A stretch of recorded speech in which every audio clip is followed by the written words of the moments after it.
Welcome, everyone, to Talented Universe on the NDB Media Network. We are so happy to have our special guest, Donald Heng, and I'd like to welcome you. And how are you doing this evening? Thanks. No, I'm doing great. Happy to be here. How are you guys doing? We're doing great, and I'm so happy to have Roger as my co-host tonight. Roger, how are you doing? I'm doing real well. I am jazzed. I'm excited. We've seen the movie. Dawn, my youngest, went with me, and I was begging my 27-year-old to be here, but she's gun shy for some reason. Maybe I shouldn't have said it that way. She's shy, and she just, I do have some comments for her, and we'll get to it. But wow, the movie. Because you were going to be joining us, I found out about the movie. And I said, well, we have to go see it. Oh, my goodness. I'm glad I did. And I've been talking about it quite a bit. But we'll get to that. Michael, I'm sorry. Yeah, no problem. Yes, I have told a lot of friends about it. And, you know, I'm really sad that a lot of people have missed it, that they did not hear anything about it. So, I mean, I've been trying to talk to people about it. Hey, you really need to go see this. This is really cool. And I said, it made me cry. I mean, it did, and not too many movies do that to me, but this one did, and I was not expecting that. Yeah. I think let's go because I want to ask this question too. So let's go to this one question that we got right before we went on air from ARC54. Said, "Good evening. What attracted you to this movie project?" Let's start with that one first. Yeah, so I actually auditioned for a lot of roles in this project. Kind of a long, convoluted story, but yeah, I'm happy to share with you guys. No, go ahead. I got this project, and I read for the role that I got in like 2021, so 3 years ago. What really attracted me to it and was mostly probably the language aspect. I know it's connected to this question, and I can just answer it while I'm here, but I grew up speaking Mandarin. It was my first language, but I never had formal training for it, so I never learned how to read it properly. I did some Cantonese lessons for about 7 years, but no formal Mandarin lessons. Therefore, my dialect was probably incorrect and Canadianized. And yeah. So the accent's often, I can only read at like a grade 4, grade 5 level. So definitely not fluent enough to speak in conversation, enough to lie about on your resume and say yourself that you're fluent when you're not. It's kind of one of those things where I felt comfortable enough to figure it out if I got the opportunity to.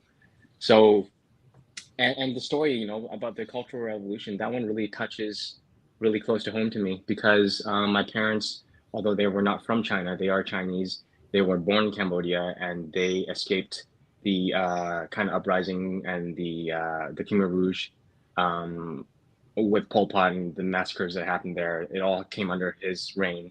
And so lots of the similarities that what was felt through China during that period made its ripples throughout Cambodia and much of Southeast Asia. And so these lived experiences were really personal to me and to my parents, especially to my parents. And so for me, it was kind of a way to pay tribute to my parents in being part of this project. I think those are two of the biggest things that I liked about this project. Did let's see, how do I say this?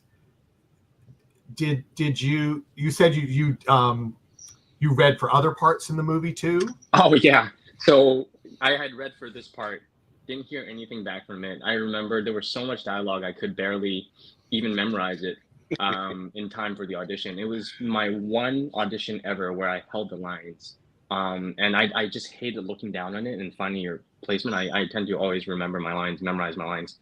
But for this scene, there was a scene in the movie where I'm eating and I'm talking to my 2 children and I'm telling them that in order to avoid being taken away or joining the rebellion, they should join a song and dance troupe. And so what I did in audition was I put all these plates of food throughout my table and I put pages of my lines throughout. And whenever oh my! whenever I forget a line, I go reach with my chopsticks to grab the thing and use my eyes to just find the line. And yeah, I mean, it took a little bit of practicing, but it was the first time I really did that.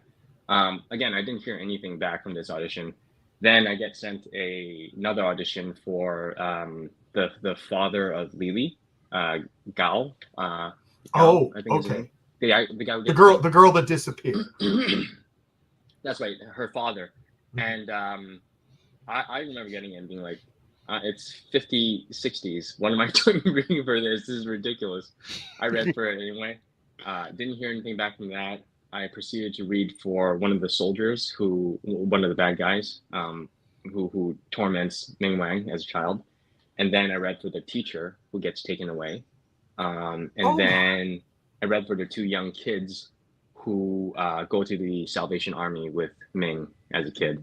So I read for like 5 or 6 roles, and all throughout this, not a single peep about whether they liked my audition or not. I just kept reading what was in front of me. And it must have been about 5 weeks after my first audition where I got a call saying that the director wanted to have a meeting with me and essentially just told me that they wanted me to play the role of Jin Cheng, who I eventually got. So yeah, it was a whirlwind of a month of auditioning for so many projects, just thinking, man, I must really suck. There's no feedback whatsoever, and the roles are getting smaller and smaller. That is interesting because each one was smaller than the other. Mm-hmm. I'm wondering why they did. Maybe they were just trying to make sure I have this feeling that they might have wanted to cast you in the role that you got, but they weren't 100% positive. So it says, let's just see how he handles these others and how he handles himself. That's exactly what happened, actually. When I got cast in this and offered the role over a Zoom call with the director, my first question literally was, don't you think I'm just too young for this? Because I felt that myself. I felt like it should have been an older character. And what he told me was that they did like my take right off the bat, but they did think that I was too young. And so while they kept an eye on me, they decided to, I guess, keep searching and see if I would maybe fit in somewhere else in the movie. But obviously, this is the one I really wanted. And it was one of the biggest surprises in my life to get that call, especially reading for 5 other roles that were smaller, and then getting the one that you really wanted was a cool feeling. With lots of dialogue. Yeah. Mm-hmm. And like I grew up speaking Mandarin, but I would say half of the words my character uses, I've never used in my life before. So it was a challenge to learn it and then to try and perfect the dialect as best as possible. Yeah. Did you have a dialect coach on set? On set, yes. And I felt like I sucked because I got stopped so much. And it's just a hard language. It really is. There's so many words that once you pronounce it a little bit different with a different inflection, it just means something entirely different. Yeah. Yeah. I have some friends that speak, some of them, and that's what they tell me. They say, if you just make one little mistake inflecting, it could change the whole meeting and you might get punched out. I said this in different interviews when people have asked me about the complexity of learning it, and I would just say like ma. They all mean different things. Though you know what I thought about? I've been saying this for years, but you know what I thought about the other day is it really that weird? Because when you look at English, I mean, someone who's trying to learn English without reading their text, like where, where, yeah. It's the same, right? Like it's the meaning kind of changes, the spelling changes, and for a foreigner to learn English, it'd probably be pretty hard too. So maybe Mandarin isn't actually that hard. Well, aren't there more than 1,000 characters? Well, let's see. Yes. Sorry, you know what? I completely missed that. We don't have an alphabet, so it all kind of evolved from pictures. And so the characters are all different. It's a memorization contest in order to learn the language. We had 26 in the Western world. I mean, it's kind of easy. You know, the crazy thing is, during the Cultural Revolution, what happened was there was traditional format of writing, and it was much harder to write. It was much more complicated, much more strokes. But what the chairman Mao Zedong at the time wanted to simplify the language, and because he wanted the literacy of the country to go up. So he simplified the language. And what I've learned growing up was the traditional way of writing, the more complicated one. But nowadays, it's almost all simplified. And so when I get a script, it's not even just 30-40% I could read. It's about 10 because it's all been simplified. And I don't know how to read the simplified version. Wow. I wanted to ask about the whole thing with language. You are from Cambodia. You shared with us. You're also No, I'm not from Cambodia. It says that in my IMDb too, and I can't change it. I don't know why. I don't know who writes these things. I can't change it. My parents are born in Cambodia. I'm born in Vancouver, BC. Wow, that is good. Michael may have the ability to do so. He has May. We'll see. Who knows, Don? We might be able to get that one corrected for you on IMDb. Oh, really? Wow. Yeah, actually, he has administrator authority on some neat stuff.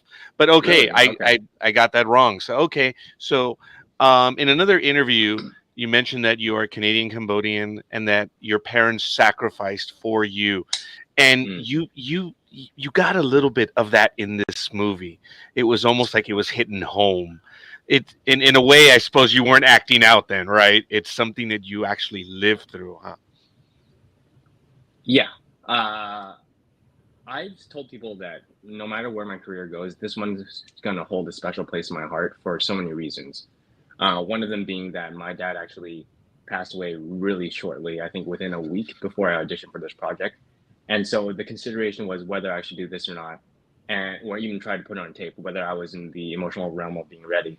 And really, in my mind, it was a tribute to my dad, 100%. You know, it was, and so much of the filming process, once I got out of the role, it was so exciting to really just play with those feelings and really explore it and kind of tie it back to why I did acting in the first place, you know. And the first moment that I kind of fell in love with acting was really the sense of being able to find you know what, the reason why I fell in love with acting, it's portrayed really strongly in this film in the sense of finding the bad things that happened in your life and then trying to turn into something better or something good or learning from those experiences. You know, Dr. Ming does that throughout his life story.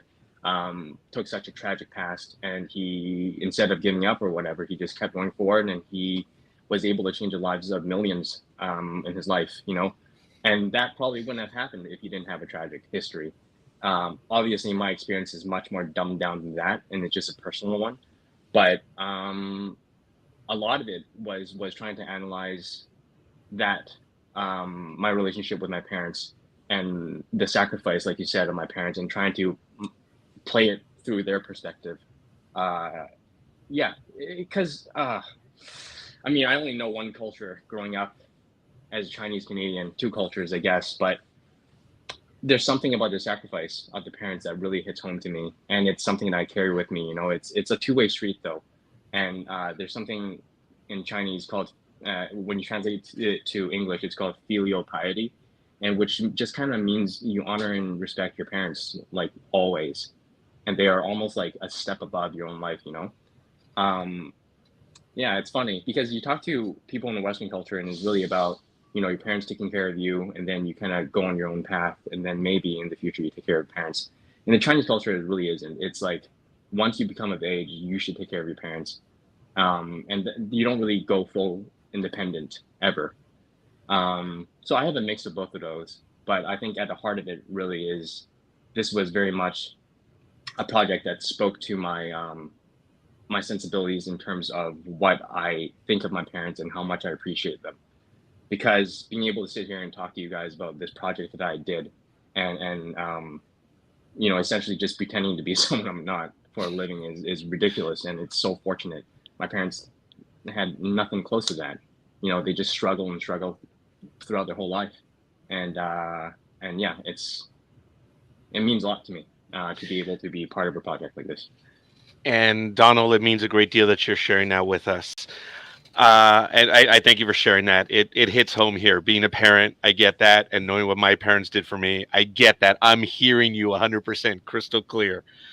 Now, I want to switch gears very quickly. You mentioned the Cultural Revolution. I noticed it wasn't mentioned in the movie, but you like right away mentioned it. I thought that was if there's a fault to the movie, and maybe this is a political thing that we shouldn't get into, but I was surprised it wasn't mentioned in the movie to explain to the audience. But I'm not necessarily asking for you to answer that. Mhm.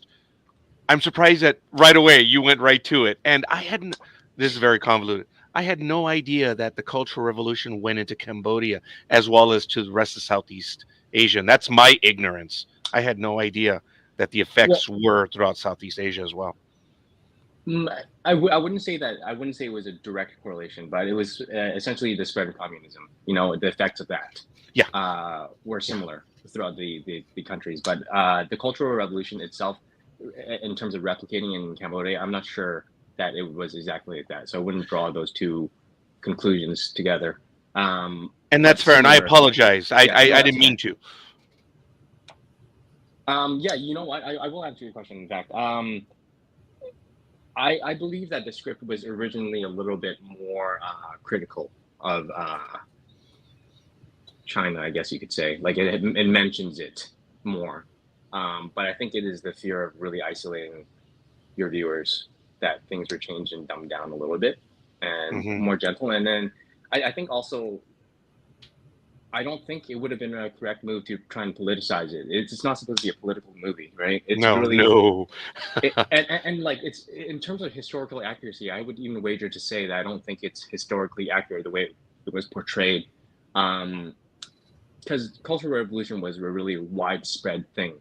It wasn't just like a local thing. And the way that movie portrayed it seemed like it was really localized with like a gang full of kids who, bullied this one kid essentially. But my point of view of how this movie, the perspective of this movie really was to take yourself into the life of Dr. Ming as he's growing up. And one thing is, when we look at it at the movie today, we're looking at it with hindsight, right? Like 50, 60 years of it. We've seen what it is, and we're trying to analyze it that way.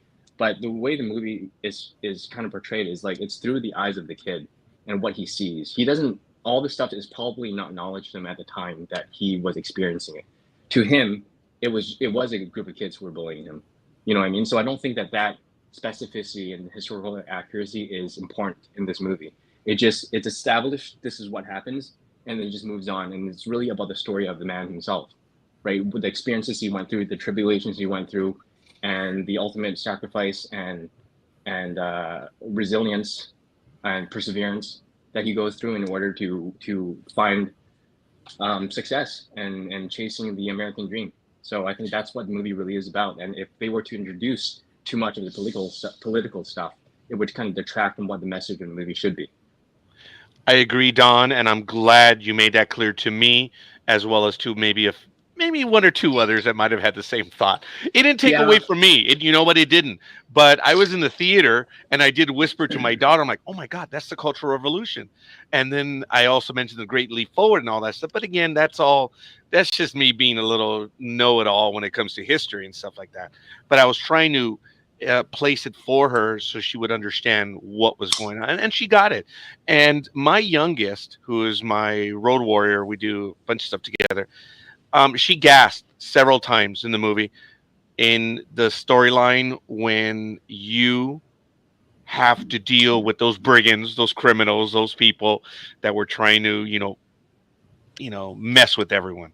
Yeah. She was really surprised by that. And of course, she had tears in her eyes at the very end when the doctor is dancing with the young girl. I gasped in the theater, Don. I did. When I saw that, and I don't want to give anything else away, hopefully not, but the movie does score the emotional content because it's a real story. Everything you just said a little while ago is just right on. It's the story, and that's what we feel. I think that is the most important thing. Yeah, let's go to Elizabeth's question. Actually, there's quite a few questions. Yeah, I know, but what was the most difficult scene for you to do? You may have answered this with the script thing, but maybe not. The rumor has it there may have been a cut scene that doesn't show up in the movie that you might have been talking about somewhere else. Thank you for the reminder. I will share those stories with you. So, I'm sorry. no, I'll share those stories with you. So, the obvious answer is the script itself. So the longer scenes were the more difficult scenes for me. I didn't feel a huge. Once I figured out who this guy is and how he kind of interacts with his characters, with the other characters in the movie, it wasn't a hard acting job to do. But the difficulty lay in the speech of it all and trying to get that down and getting the dialect as proper as possible. So all the scenes with more dialogue were the hardest to shoot. What you're referencing in a previous interview that I did was there is a deleted scene, and I hope it comes out somewhere. But that was hard to shoot because we kept laughing. Jaden, who plays the youngest version of my son, the youngest version of Ming, we have a scene together where I'm in the process of delivering my second child. And back then, I guess in community housing areas, they have buckets laying around the stairwells and stuff where you can urinate in, and boys did that all the time. So there's a scene of Ming urinating with this bucket and me upstairs calling for his help. And he's caught in the middle of it, and he grabs the bucket and he runs upstairs as I'm delivering the child. And he puts a bucket next to me, and I dip the cloth into the bucket of piss, and I just take it out, wring it, and catch a smell of it, and I lock eyes with my kid, like, what are you doing, you know? So we shot that scene a lot, like many times, because either I was laughing or the other kid was laughing. So in some ways, that was the most difficult scene to shoot. Yeah, but it did make it. So hopefully when the DVD is out or the Blu-ray, they'll have it in extended scenes or on the video stuff that's additionals. That it would be cool because it adds an understanding to what conditions were back then. It's yet another insight. Let me tell you, this movie Sight, it educated me on what he had to go through, and it was very difficult. I don't understand how some people could be so jealous and so hateful against a certain type of person that they would harm them like they did. And it's just unbelievable. And I just don't understand why people do it. You were in line for the character of Lao Bin, I believe it is. That's the mean guy, right? Jeffrey. Is it Jeffrey Pye? Yeah, he's great. Oh yeah. Because I can't remember myself actually. I knew it was for Wonder Soldiers. It could be for Lao Bing. It could be for Ling, who is like his second in command. I don't particularly remember that audition, so I can't even tell you which one it was, but it was one of them.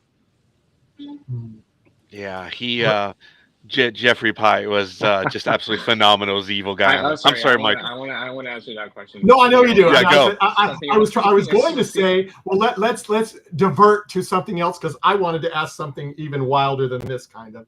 Sorry, Michael. Let's go to Elizabeth's question. I heard you are a Swiftie. Have you ever seen her live? I am a huge Swiftie. I don't know where you heard that, but it is absolutely true. I'm not kidding. This is no jokes whatsoever. She is my exclusive, the exclusive music I listen to when I run. It's just something about the music of hers that just keeps me running when I'm on a treadmill or I'm running like outside on the seawall, whatever. I've been doing this for like 10 years, working out regularly, and I almost exclusively listen to Taylor Swift. No, I have not seen her live. It is way too expensive. I am a really, really frugal person. Although I am not that much anymore, I grew up really, really frugal. So spending $700-800 for some mediocre seats is not something that I feel like I can do for any artist. I have heard that if you fly to some places in Europe, like Paris, for example, you can get tickets for like $200, and then the flight itself would pay for it. The difference anyway. I would love to do that. Unfortunately, I have a family now, and I can't just take off. Otherwise, in a heartbeat, I would go. But no, I have not seen her live yet. Yeah. All right. Well, then, Michael, if I may ask, Don, do you have an iPhone or do you have an Android? iPhone. Okay. Look at your music. What is the first song that shows up when Don turns his phone on? Is it a Swiftie song, or what does Don listen to when his iPhone goes on? You want me to actually physically go look at it? No. No. You can just tell us. It's what you think it would be. Yeah. What does your audience expect? What's the first thing we're going to hear? See, I have openly shared that I enjoy Taylor Swift a lot, but Yeah. I am embarrassed to share the rest now because now. Oh, okay. Yeah. Ooh. Well, we'll forget Don't about want to put you on the spot, Don. Don't want to. No, We'll I'm go fine, to I'm go fine. to my question instead. So What? when you run, do you run Yeah. with your pug dog? Do I run with a pug dog? You have a pug dog, don't you? I do. I have a pug named Sophie. Yeah. So do you get him to go exercise with you? No, right? This dog, yes, I used to. Oh, did until you? she Oh, wrecked really? her- I never wrecked could her get mine knees. to run. So Her knees. She needed double knee surgery. Oh. Not that I caused it. She was born with a sort of defect, but I definitely worsened it because I would take her for full-on 5-10 kilometer runs. I'm not Oh, kidding. my. I would make sure I get her water, and she would just keep running. When she was young, about 1 year to 3 years old, I would run with her almost every other day. And then she started to have issues in her knees, and then we finally got her double knee surgery 6 months ago. Mm. And it is not recommended that I take her for long runs anymore, so I don't do that anymore. But You know, I did. I really did. Oh, that's too bad. But Yeah. no, I couldn't get my pug dog to run at all, so that's why I was asking. So You have a pug dog? I used to, yeah. When I was young, I for the first 27 years of my life, I had a pug dog. Wow. Like Yeah. multiple pugs, right? Yeah, No way. two different ones. They both Two lived to different like 10, 11 years old, or up to Yeah. one of them lived to 14. Wow. Yeah, so I know the pug dog. So I mean, that was my dog when I was growing up. So Yeah. I grew up with German Shepherds. mm. And my wife, when I met her and we started dating, she had a pug dog. And Oh, then I did just you? kinda Oh, fell okay. in love with them. And then now I can't look back. I love pugs. Yeah, they're very interesting dogs. Yeah, they have a lot of Each character. one has a different personality, which Yeah, absolutely. Yeah, for sure. Yeah, she's so good with my son too. Like they're just best friends. yeah. Well, I mean, mine were good with me when I was little. I mean, just hung around me all the time, and so I totally get it. Mhm. I totally get it. What was the most difficult? Oh, we already did that one. Sorry, I messed up my thing. The one right Where's the before. most exciting place that you have either worked or visited?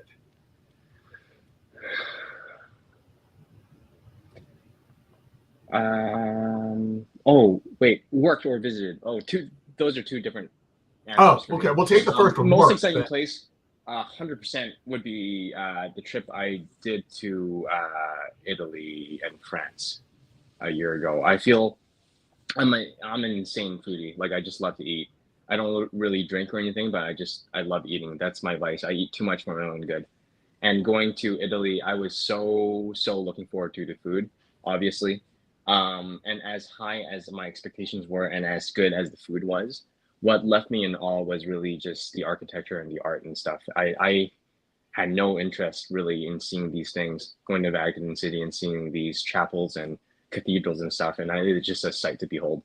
To think that people used to make these pieces of art hundreds of years, thousands of years ago, it just seems crazy to see that up close. So definitely that is the most beautiful and awe-inspiring place I've visited is Italy. Where I worked that I really enjoyed, probably Nova Scotia. Although that was kind of boring too. It was so beautiful. We shot the center in a small town called Lunenburg, and it's just outside of Halifax, about an hour and a half drive away. And if we weren't under COVID restrictions, I think that I would have loved being there, just because the view was just amazing. We were staying in a 300-year-old house as a B&B, like a bed and breakfast house. And I stayed there for like 3 weeks, and our back patio just looked into the ocean. Is such a beautiful spot to be in. But unfortunately, with COVID restrictions, restaurants were closing at like 7 or 8 every night, and so there was really little to do. And I couldn't get my hands on a rental car either to explore neighboring towns. So I was kind of locked in this small town for 3 weeks. So I got bored pretty fast. but it's probably still the nicest place that I've gone to work for. Yeah. When I got your profile from your agent, I looked and I go, why does he look familiar? And I realized, I went, you had been on Tracker. And I just went, that's where I've seen him. And then, Nice. I mean, I just want to say, I mean, if people have not seen you in Tracker, wonderful performance. Heart-wrenching too. I mean, it made me wonder if you were going to survive there for a little while.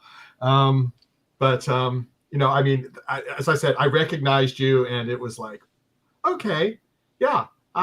Even if I haven't seen this movie, I'd like to, you know, I'd like to see how he enjoyed Tracker. Now, Thank you. Yeah. I'm assuming the Tracker was filmed much later than Sight. Yeah. What year was Sight filmed? You said it was like 2021. You tried out. April. I think April 2021. Okay. Yeah, March or April, something like that. So it's been a while since it was filmed then, that it came out then. Yeah, full 3 years and then some. Mm-hmm.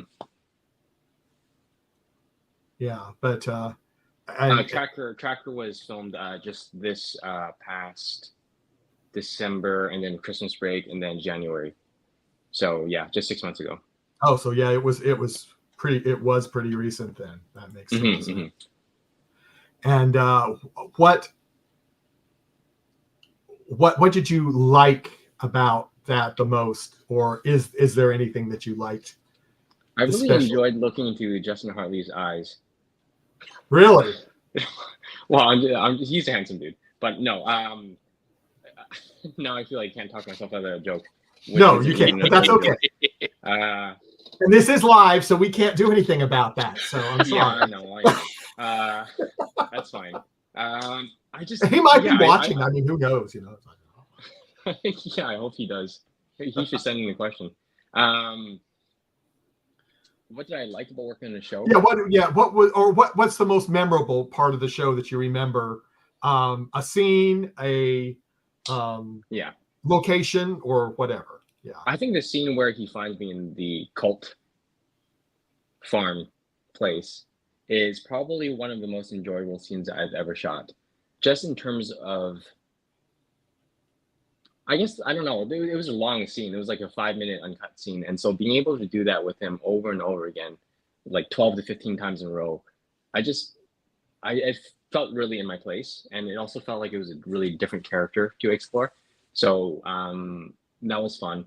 And we worked with a director who was really open to exploring that scene. I really don't think I shot a single scene in more different ways than that scene ever in my career, in the sense that he really wanted to play with what this character is feeling.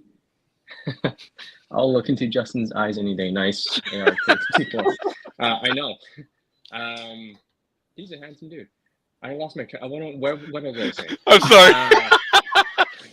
We'll blame Ark for that one. Oh yes. We just filmed that in so many different ways. You know, like I came into it prepared with a sense of.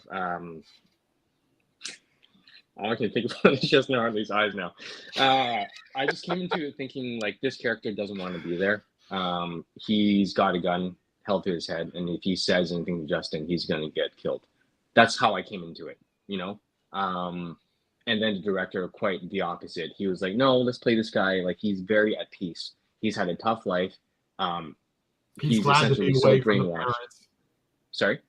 Glad to be away from the parents and right, and in love with a beautiful girl, and he's like brainwashed to think that this is a good life, you know. He gets treated well and stuff, and so we started from that part, and then we did so many versions of it up until it became my version of it, which is he wants to tell Justin with his eyes that he needs to get rescued, but he can't say those words, otherwise the camera is gonna pick it up, and he's gonna get killed. So we played so many versions of that, and then it's just out of my hands from then on, and seeing what version they're going to come up with. And I feel like they came up with the right version, which is a blend of both. You know, it's someone who has trauma buried and he's being Brainwashed. independent for the first time, and he thinks this is a good idea until he's reminded that it probably isn't. So, I think that creates the most conflicted kind of character, and I think that was the right way to edit it, if my opinion means anything. Yeah, well, I just want to let people in the chat room, if you are there and you have a question for Don, please put it in the chat room, because we're going to be closing down in about 5 minutes. So please put those questions in there, so we don't close the show and then we go, oh, look, we had 4 questions and we're off the air now, because there is about a 10 to 15 second delay on some streams. So please put those questions in now. Roger, did you have any? Yeah, if we may, I want to return to Sight and talk a little bit about your preparation in the role. It's a multi-part question, sorry. Did you have a chance to meet Dr. Ming Wang, before the actual filming? And the reason why I asked that is, how did you go about taking on this role of him of his dad? Yeah. Did you receive any guidance from him, or was it just the director and you? I know it's a multi-part. How did you come to interpret the role as you did? I chatted with the director beforehand, and I kind of my whole point of this character is that he's someone he obviously loves his son. That whole sacrificial thing is important to know, and for the audience to know that this guy would do anything for his son, and he would die for his son. He would live for his son. All his money is going towards his son. But the complicated thing is that, like many Asian parents, he doesn't show it. He just doesn't show it. And it's kind of like his motivation is really about preparing your child for the real world, but warning him enough, but not scaring him away so that he has no freedom to imagine and chase his dreams. So there's always that fine line between preparing your child and scaring him too much, or under preparing your child and then ending up spoiling him. So that it's walking that line. And the director was, I think, pretty happy with what I was going with. But it's interesting. I didn't meet Dr. Ming Wang until we stepped on set, and he was there every single day. And he certainly had a lot to say. He had a lot to say about about the performance itself. And quite frankly, I've shared the story before too, but when we finished filming, he actually called me like a week later, randomly, and his first comment to me was, Donald, when you first started working on this project, the first couple of days, I watched your performance, and I just didn't like what you were doing.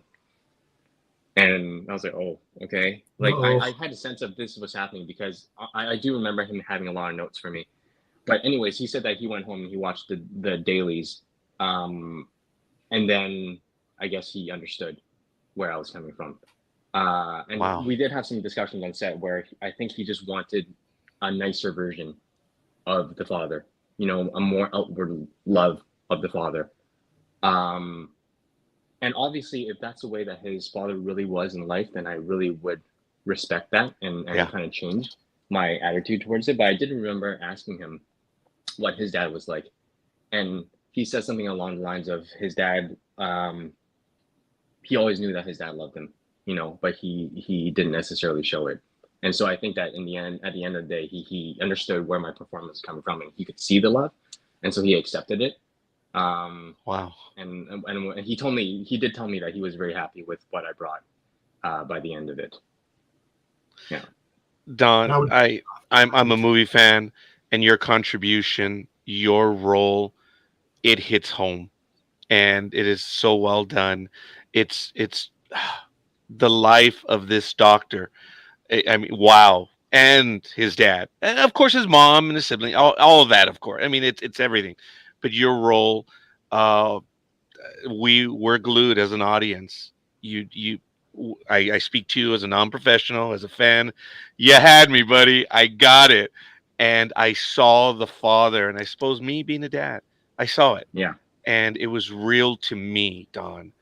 And awesome. I thank you for that. That's the best kind of news and kind of review to hear. So thank you for sharing that. It was real to me, which I'm sure it was. So, but I don't think I want to get into. No, I think you actually covered quite a bit, and we're gonna see. I'm gonna ask Michael if we can maybe adjust that thing that's on IMDb and see if we can get it Oh changed yeah. as well. He's been able to do some changes, some not. IMDb is a funny thing, but look. Arc54 says, Donald, thank you so very much for taking time with us. I look forward to your next role. And before Michael Thanks. gets to it, Don, I know it's difficult. This is your time to be with your family, and yet you're spending it with us. It says a lot of you, and I'm eternally grateful to have the privilege. First of all, seeing your performance on screen, and then coming to chat with us a little bit. It blows us away. Sorry for the hero worship, young man, but we do have it. It was Thank you. great. Thank you. I We appreciate do. it. We Yeah. do. Yeah, Thanks. yeah, we Yeah. do. We're just not that obvious about it. We try not to be, but Yeah, we try not to. sometimes, yeah. Yeah, like Yeah. now. Yeah, my brother about kicked me one-on-one interview we did, and he goes, Michael, you were just kind of out of it. And I go, I know. I was out of it. It was little hero worship. I'm sorry. But when my brother noticed, I said, I've got to try to be better sometimes. But anyway, We do our best. but we do our best. But I want just to tell people that if you want to go to his social media, it's been scrolling through the whole thing. The Instagram link is there, and his X is there. If you can't write that down fast enough, you can go to our ndbmedia.net and go under the Talented Universe banner. And under the show, I have it there that you can just click a link so you can get his social media links from there. So again, I'd like to thank Don. Thank you very much for coming. Oh, my pleasure. Yeah. Hopefully, You're you can come back another time when, if you have another project, or if you just want to torment us, that's perfectly fine with us. Torment you. All right. So,